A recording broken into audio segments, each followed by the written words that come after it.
มิทัวริซึมลาว2024โดยน้องบิดอนเกียวพงศิษฐ์นางสาวดงยูบาทประจำปี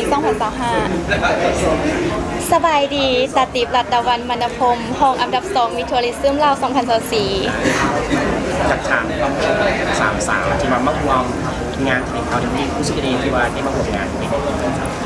โดยในเองเนาะรู้สึกว่าเป็นอีกงานหนึ่งที่ตื่นเต้นเนาะเพราะว่าได้มาเห็นงานที่ว่ายิ่งใหญ่แล้วก็เป็นงานเปิดตัวที่แบบเขาก็ตื่นเต้นไปนำแล้วก็เสียมวลแฮงและก็ได้เห็นหมู่เพื่อนต่างๆเนาะแต่ละเวทีก็คือมารวมกันอยู่มีหลายแฮงแล้วก็มีแต่ผู้งามๆเลยโดยในขณะที่ว่าเขาเคยผ่านวิธีประกวดอยากมีอยากเพิ่มเติมกับสาวๆที่จะเข้ามาประกวดในปีตัวนางงามมีอย่างพิเศษกว่าอย่างแน่นอนโดยก็อยากให้สาวๆทุกคนเนาะได้เก็บความพร้อมแบบพร้อมที่สุดก็คือเกี่ยวกับการตอบคำถามอยากให้การตอบคำถามออกมาให้ดีที่สุดแล้วก็อยากให้ทุกคนแบบมี energy หลายๆเวลาขึ้นเวทีเพราะว่าแบบ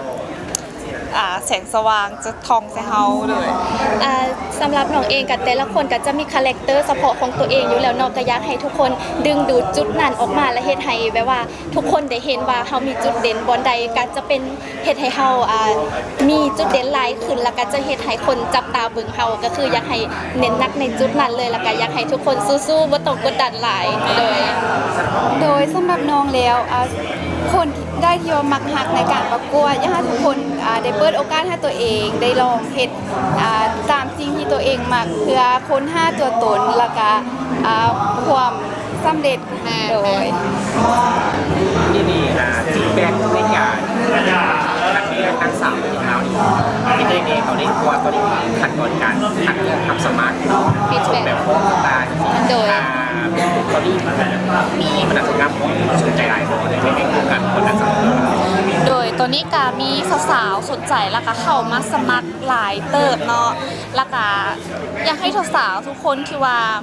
ทัวร์ตั้งแต่เหนือฮอดใต้มาสมัครกันได้หลายเนาะเพราะว่าเป็นอีกหนึ่งเวทีที่ว่า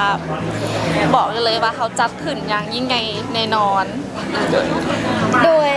สำหรับน้องก็รู้สึกว่ามีฟีดแบ็กที่หลายขึ้นเนาะตั้งแต่มือแถลงข่าวไปเนาะจากทาง TikTok Facebook ก็คือสาวๆสมัครหลายเลยแล้วก็มีแต่ผู้งามๆปีนี้ก็คือตื่นเต้นกว่าทุกปีแน่นอนฝากทุกคนติดตามไปเด้อสำหรับท่านสอง